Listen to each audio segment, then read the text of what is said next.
like a 400-pound weight.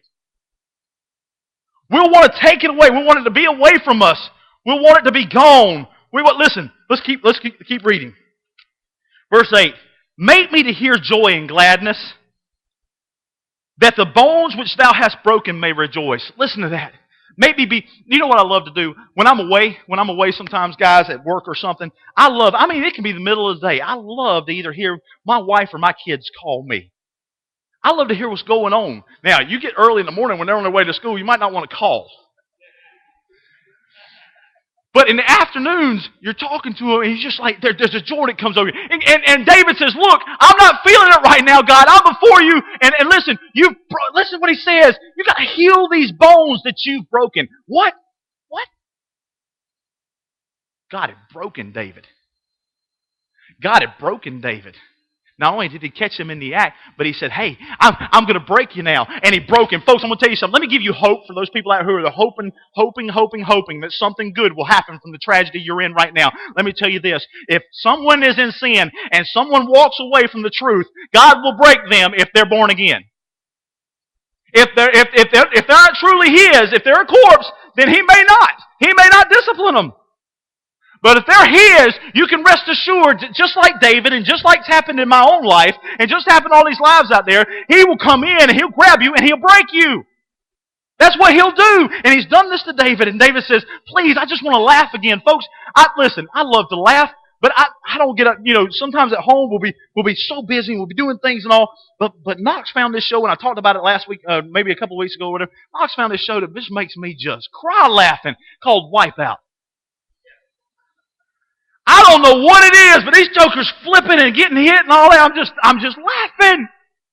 But David says, no, I want some real joy. I want to laugh because I'm happy again, because you've brought me joy. Not because the world can do it. Folks, we're going to fill ourselves with happiness because we don't want to cry. We don't want to cry. We got everything we need. We got, regardless of what you need, you can get it, folks, in this nation. Everybody in this room, I know good and well, can get what you need as far as food is concerned. You may be hungry a little bit, but you can go and get it, and you got the clothes you need, you got a nation you need, you got all that taken care of, folks. But we're in the midst of all that. We're wretched, and we're broken, and we're sick, and we've got disease, and we don't even know what's going on in this world. And all He says is, I want to bring revival to your land, but the only time revival is going to come is when my people are broken. It's not just, Lord, bring revival. It's when you've lost all to God. When I empty myself of me. When I go out there and I say, no more of me.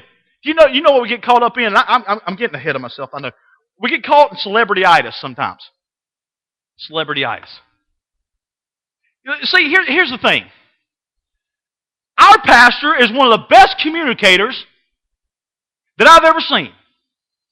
I mean, he can preach it. But tonight, when the Potter's house gets up there, we'll have very few people in there because Benny's not preaching. Folks, let me tell you something. Don't you want to see where God's changed somebody's life? Don't you want to get involved in somebody's life and say, man, that's what Jesus is about? See, here's why revival won't come. That's why it won't come. God won't have anything. This is what it ought to be. This is what it ought to be. The problem is we get people all mixed up. We say, oh yeah, man, that's the one. You ought to go talk to him. This, that, the other. Listen, God didn't know about that. The moment this class becomes about me, He'll take me out and He'll leave the room. The moment this church becomes about our wonderful and godly and gifted pastor, the moment it does, He will get rid of him and he'll walk out of the church. Folks, listen to me carefully. And our pastors even said that, folks, from the pulpit. One of the reasons revival won't come is we're hooked on celebrity-itis. We see the marquee, so-and-so's going to be there. I'm going. Why? Are you going because it's them, or are you going because Jesus is going to show up? Because all the Bible says, as far as Jesus, what if it says Jesus will be here tonight? Well, we say that He's going to be here every time we meet. The Bible says that. The Bible says where two or more are gathered in my name, there I will be in the midst of them. He's here now. He's in that church. And folks, He's not on the marquee. He's not in big lights. Jesus here tonight. And if He was, how many of us would be here? If He played an electric guitar, maybe we'd be here. If He spun it like ZZ Top. If He ran around and danced. If He was gifted in His speaking and was very encouraging and passionate and on fire. For the most part, when I read Him, He wasn't all that. He wasn't just jumping out at people and stuff and just crazy and things. He taught people and he got them in depth and He started. Listen, folks, how many of us would come to see Jesus on Sunday nights? If He was on the marquee. If He was the one. Listen, folks, do you know what it looks like? Man, when girls come over to our house, this is like their favorite snack is corn chips and salsa. And we had a lot of girls at the house last night. But folks, let me show you something. You know what God's going to have to do to His church?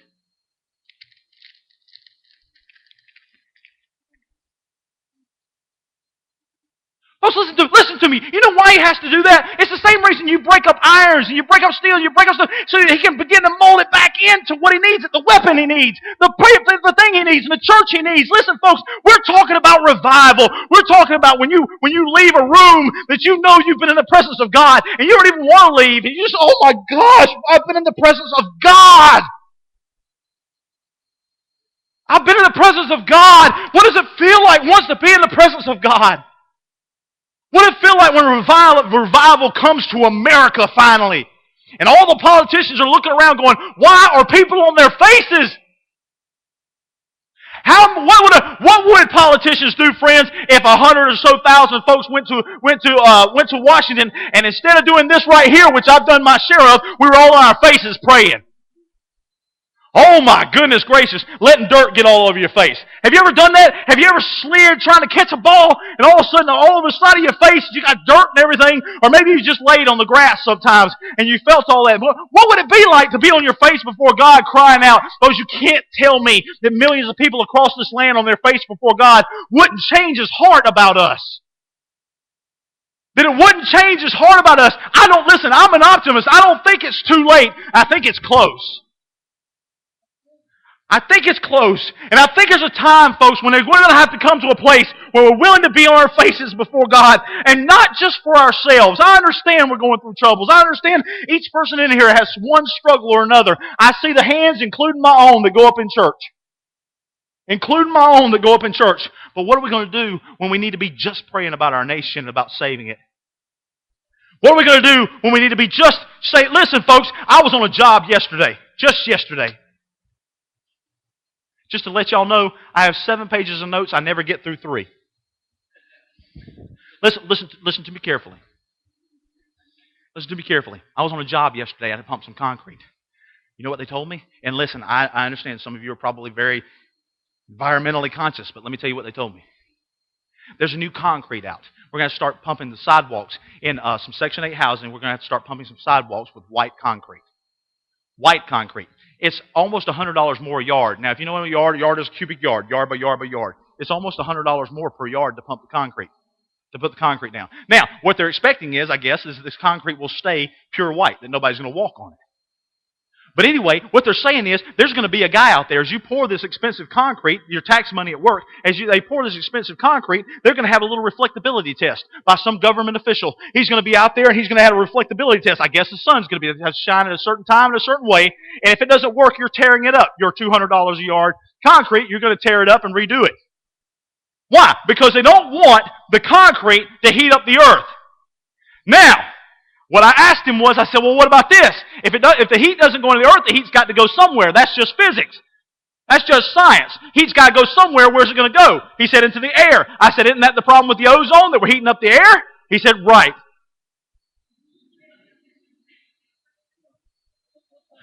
Folks, do you realize what I'm saying here? We got a country losing its mind.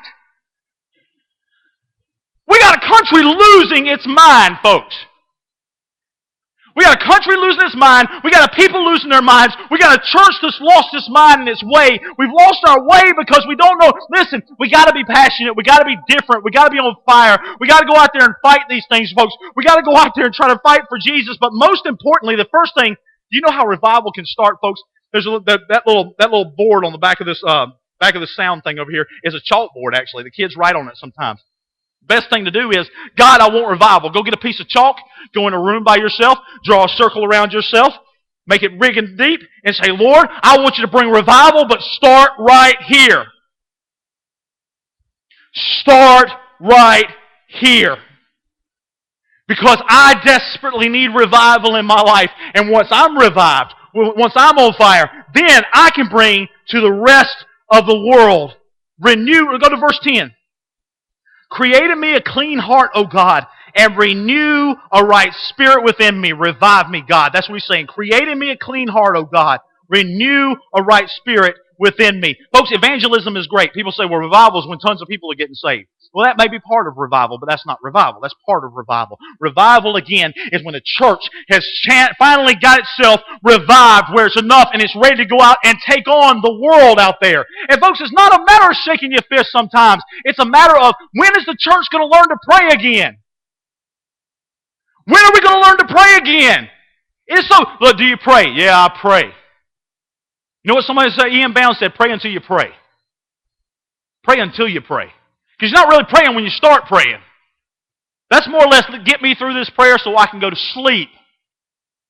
What is prayer going to take? Prayer is what's going to change it all, folks. Prayer on your face is what's going to change it all. In your marriage, in your life, in your finances, whatever. Prayer is going to change it all. You say, what kind of prayer? Prayer that causes weeping. Prayer that causes just ailing inside of you. Evangelism is great, but it's not revival. Listen, when you get revival, there's a sense of God's holiness. There's a sense of His holiness. Do you remember Isaiah? Oh man, we talk about it so much. Isaiah is in the presence of God.